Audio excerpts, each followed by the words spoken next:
wings of the U.S. Navy spread across the oceans of the world today, carrying the eyes and ears of the fleet and the nation. Carrying, too, a long, strong arm of tremendous power which can reach across any shoreline on any continent. The air power of the Navy is carried in complex modern aircraft, controlled by a new flying team. Captain of the team is the naval aviator, piloting the airplane. Quarterback of the team, working in the shrouded darkness of the second seat, is the Naval Aviation Officer, a new breed of flying man. He operates radar, intercept systems, weapon systems, navigational systems, all the new devices which have made modern aircraft too complex for the pilot to control alone. The Naval Aviation Officer calls the signals for the pilot. Approaching 4 or 5 miles, stand by to accelerate to attack speed.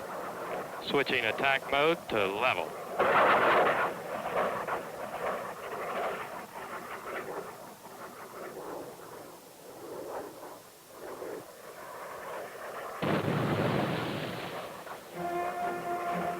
The Naval Aviation Officer quarterbacks the flying team in many different posts. As bombardier navigator in one of the world's highest flying bombers. As radar intercept officer in a 1,600-mile-an-hour fighter. As tactical coordinator of an anti-submarine warfare team. He might be an air controller and evaluator in a carrier-based aircraft, searching for enemy planes and missiles, and guiding Navy interceptors to the attack. Or he may do the same job operating from a land base, ranging vast ocean areas to guard our coasts. He could serve as navigator on any of the Navy's large multi-engined aircraft. The Naval Aviation Officer might also have a surface assignment, either afloat or ashore. As an air intelligence officer, he would evaluate targets, brief air crews, and assist in planning missions. As an aviation electronics officer or aircraft maintenance officer, he would be responsible for readiness of a squadron's aircraft. As a ground control approach, radar air traffic terminal officer, he would control flights and approaches under all weather conditions. Whatever his assignment with the aircraft of the fleet, the Naval Aviation Officer is teamed with the Navy's pilots, each a specialist in his own way. Some Naval Aviation Officers are Naval Academy graduates. Some are products of the Navy's college ROTC programs. But the majority are college graduates with no previous military experience. Men who have been carefully screened by the Navy and trained for this new kind of flying career.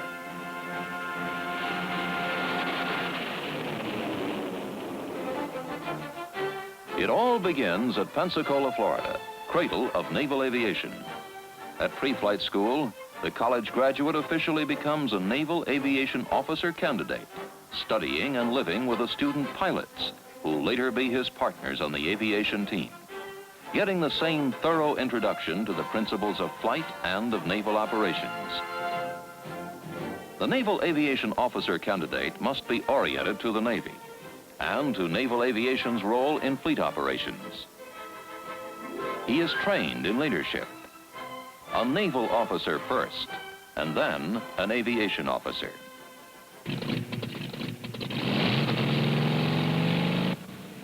He is introduced to aircraft engines and engineering. He learns the principles of aerial navigation. He studies aviation sciences, with special emphasis on mathematics and physics, if necessary. And he looks at the world in which he'll function as a naval officer, reviewing the problems of international relationships. The Naval Aviation Officer candidate is introduced to the physical environment in which he'll work. His oxygen is taken away, and he can see the effect on his coordination.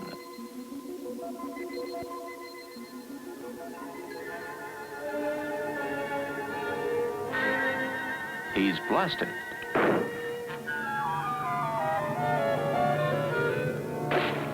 Dragged.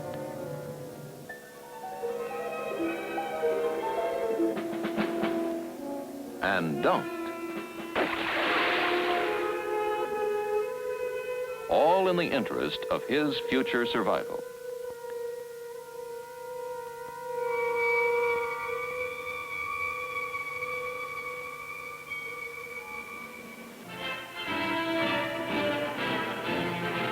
When graduation day arrives at pre-flight school, almost every one of the carefully selected candidates has survived the challenges of study and physical training. The raw college graduate of 4 months before has earned his commission. He's now an ensign of the United States Navy, but he still has a long way to go before he earns his wings or his first surface assignment.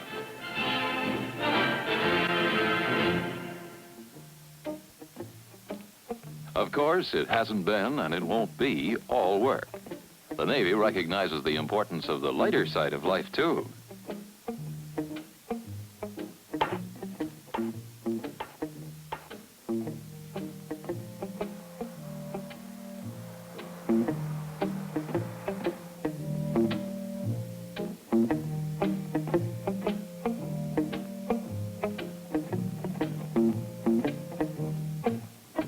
The newly commissioned Naval Aviation Officer now moves on to the basic Naval Aviation Officer School, also at Pensacola. Every student gets flight indoctrination, whether he's heading toward a flying job or a surface billet. Academic training covers subjects basic to flight, and the principles of all military specialties open to naval aviation officers. The flight program aims to train every officer who will have flying assignments in the functions of a co-pilot, except for actual piloting of the aircraft. Now, we want to remember to pre-flight carefully because we're going to be the last people that look at the plane before it flies.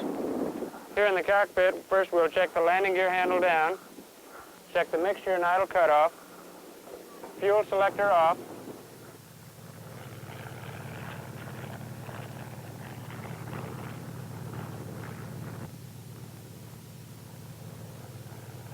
Would you like to try the controls now, Mr. Hodgson? Yes, sir. All right, now remember what I told you. Try to keep a scan going. Check your altimeter, check outside the cockpit for other aircraft, come back in for your instruments, check your airspeed, altimeter, and so on.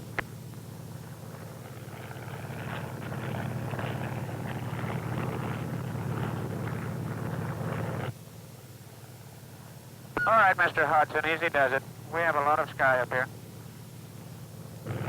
Naval aviation officers are not trained as pilots, but they are introduced to the pilot's problems and to the flight characteristics of each aircraft. Now remember from the briefing, Mr. Hodgson, that I said the T-34, although it's a primary trainer, is able to perform any maneuver that a more complex aircraft can perform. And it is going to do it in exactly the same manner. Yes, sir.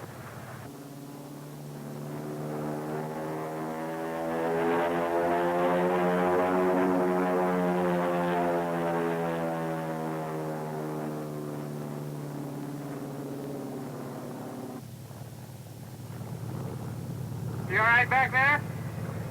Yes, sir. You ready for the next maneuver? Yes, sir.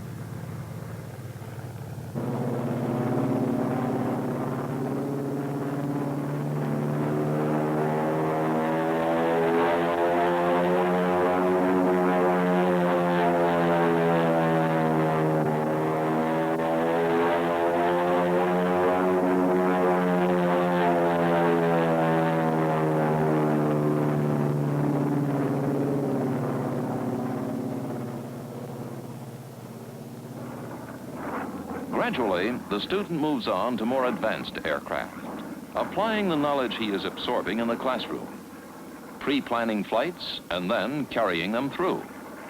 Now tuning Crestview Omni 115.9er.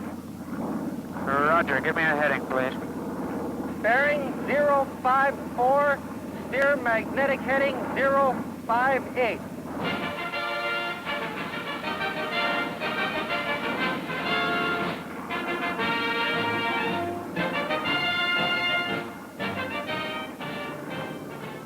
He flies in multi-engine aircraft. He is tried in combat types using advanced electronic devices.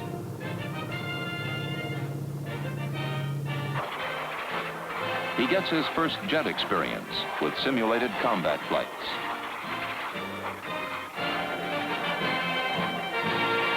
Stand by. Initial point in 5 seconds. Attack heading 075.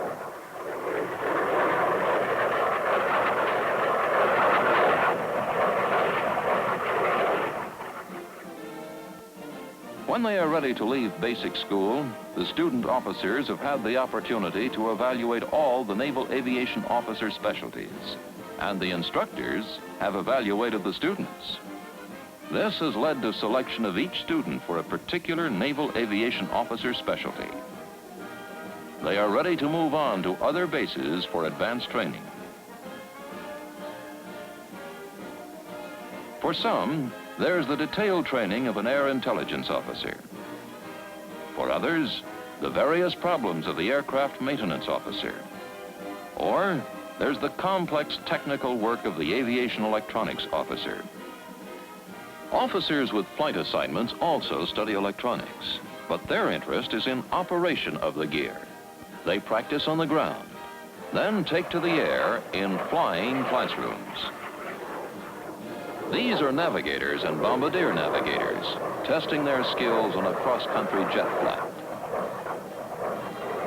Ground trainers duplicate every detail of an airborne early warning aircraft for student evaluators.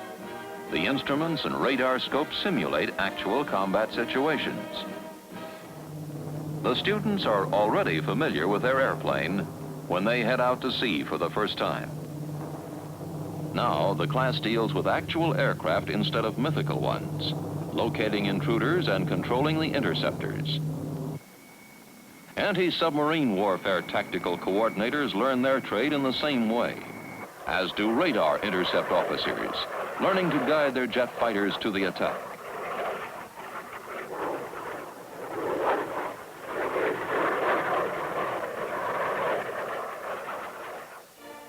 The wings of a naval aviation observer show that this officer has qualified for his particular flying specialty. Now he's teamed with a pilot for type training, and they are teamed with an airplane, the exact type they'll fly later in a combat squadron. Together, they learn every detail of each operating system in the aircraft. Together, they spend long hours in an operational flight trainer, its instruments simulating every detail of actual flight. And together, they learn to manage the new aircraft, a plane which can fly so high that they must wear the same spacesuits as the astronauts. When these officers move on to an operational squadron, they'll be a trained team, ready for action. But their training will never stop, in the fleet and throughout each officer's career.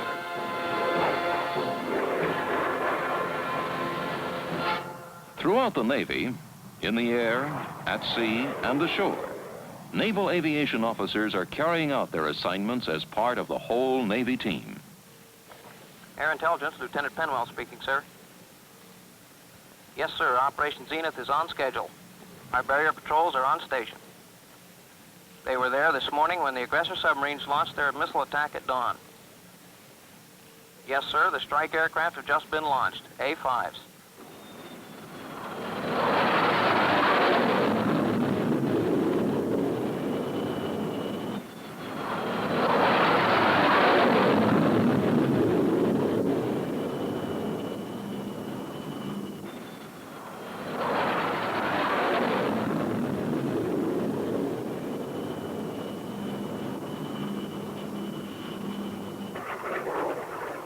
An A5 Vigilante striking alone at an aggressor airbase half an ocean away.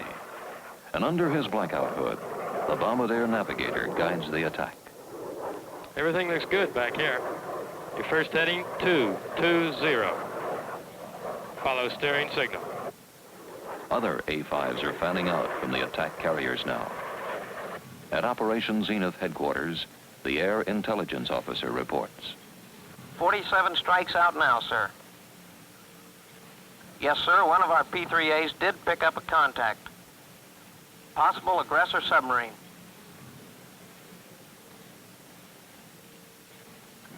A P-3A Orion on long-range anti-submarine patrol.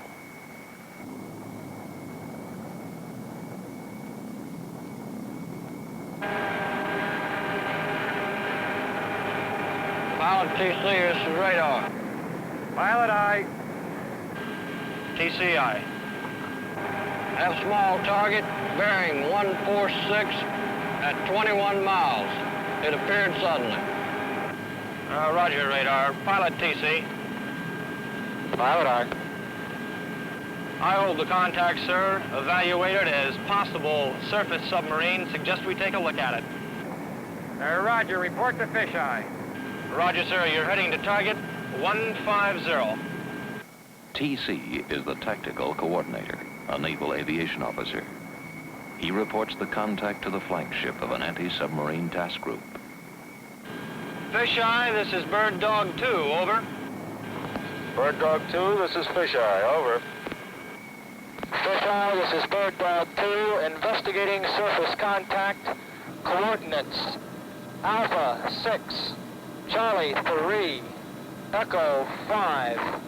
Will advise. Bird Dog 2 out.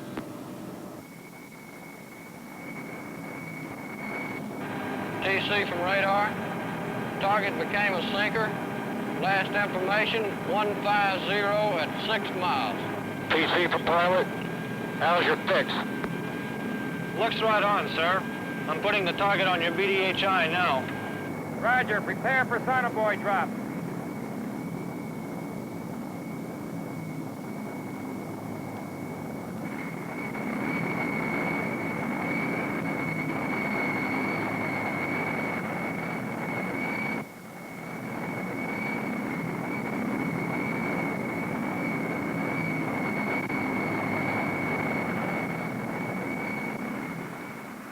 The sonobuoys will listen for the sounds of a submerged submarine and transmit them to the waiting patrol plane.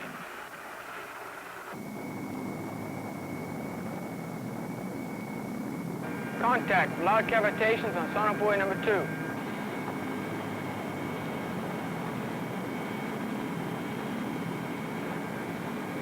Pilot TC, I have a fix. Bearing 342, 2,550 yards, sonobuoy 2. Recommend mad run. Roger, TC. Stand by, Mad. MAD, the magnetic anomaly detector, locates a submarine by its disturbance of the Earth's magnetic field. Madman, smoke and marker away. A row of smoke pots marking the course of the submarine. The tactical coordinator calls in a carrier-based anti-submarine aircraft. Fisheye 1, this is Bird Dog 2, over. Bird Dog 2, Fisheye 1. Have you inside, over. Fisheye 1, this is Bird Dog 2. Can you relieve us in mad, over? This smaller aircraft, too, carries a Naval Aviation Officer as tactical coordinator. Bird Dog 2, Fisheye 1. Roger. You're relieved. Out. Shark 1 and Shark 2, this is Fisheye 1. I have a goblin for you. Holding him down, will not attack. Vector 355, 8 miles. Over.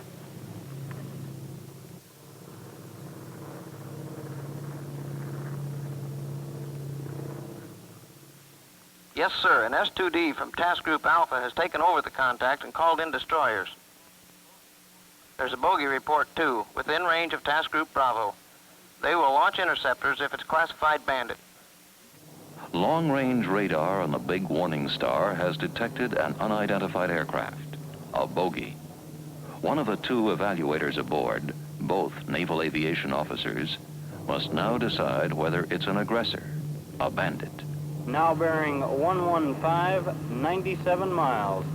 Time 1342, Zulu. Over. 2 flat. Roger out. Home plate, this is Fortune Hunter 2. Bogey 1 does not respond to interrogation. Now classified bandit. Course 250, speed 550, altitude 50. Over.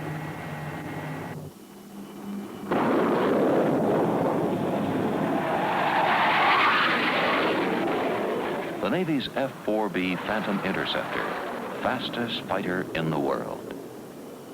A Naval Aviation Officer rides the hooded second seat as radar intercept officer. Fortune Hunter 2, this is Backwash 1, airborne with 2 checks. Your bandit hunter, over. Backwash 1, this is Fortune Hunter 2, vector 100 for bogey. Elevator Angels 50, over.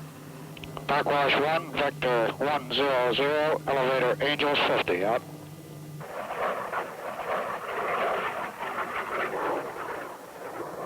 Backwash 1, weapons check, over. This is Backwash 1, weapons suite, out. An evaluator in the Warning Star will control the attack until the fighter makes contact with its own radar. Backwash 1, this is Fortune Hunter 2. Bandit estimated single aircraft, heading 250, indicating 0.92 Mach. All yours when you crystal ball, over. Backwash 1, affirmative, out. Backwash 1 has contact 5 right 41, over. Backwash 1, Judy. Judy, you push the button, I'm just riding. The fighter is now under automatic control, locked to the enemy by a radar beam.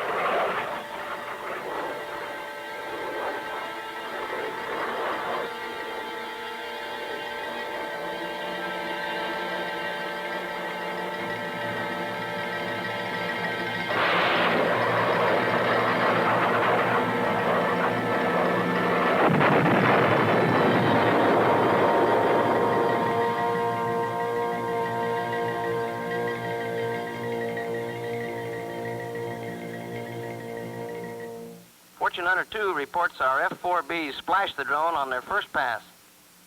We now estimate our first A5 strike is less than 100 miles from target.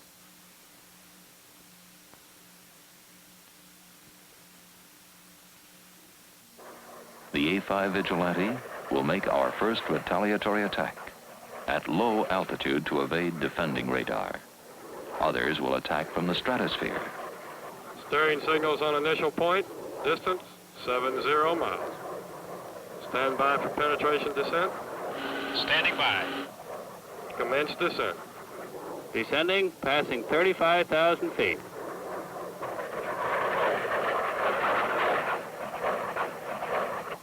Crosshairs on initial point, passing 30,000.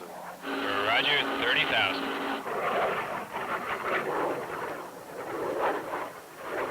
Passing 19,000 feet. Roger, 19,000.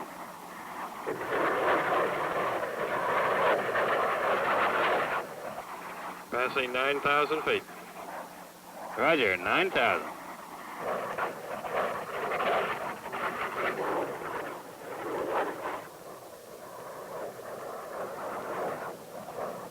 Altitude approaching 2,000 feet. Level off at 2,000. Roger. Target coordinates selected. Follow steering signal. Performing altitude calibration at this time. Roger. Descend to 1,000 feet now. Distance to target 65 miles. Follow steering signal. Descending to 1,000, following steering signal.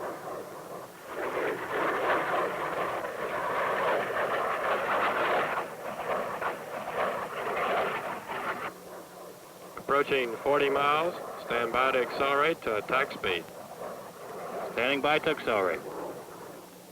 Commence acceleration. System mode to bomb. Increasing speed.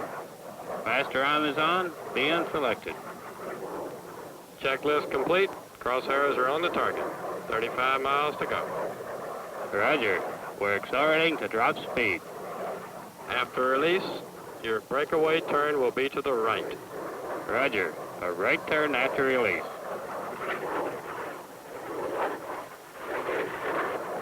Crosshairs on the target. 10 miles to go. Roger. Standing by for release.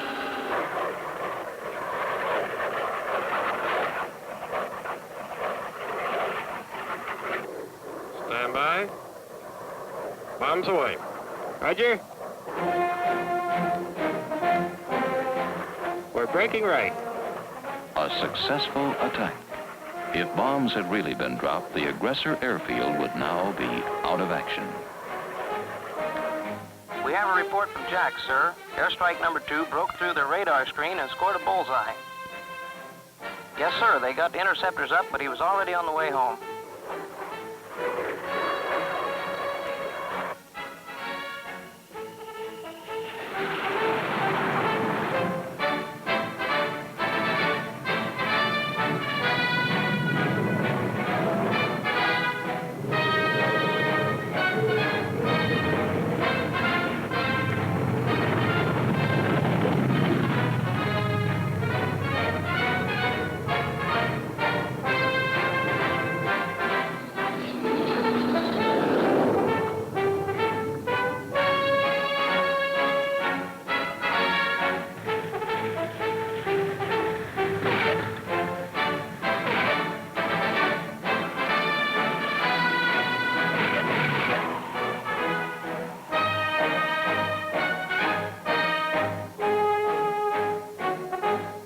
Naval aviators and naval aviation officers, combat teams of the new Navy. The aviators have found their place in the Navy, many moving up to the highest commands. The naval aviation officers are a new group, masters of tomorrow's automation. They too can look forward to a bright future. For those who decide on a Navy career, a full and varied life lies ahead, with sea and shore billets alternating, and experience varied enough to fit a man for both naval command and key administrative posts. Playing on the electronic webs that interlace the airspace of a planet, he sharpens the eyes and attunes the ears of the fleet and the nation. The Naval Aviation Officer, quarterback of the Navy's new air team, the airman of the future.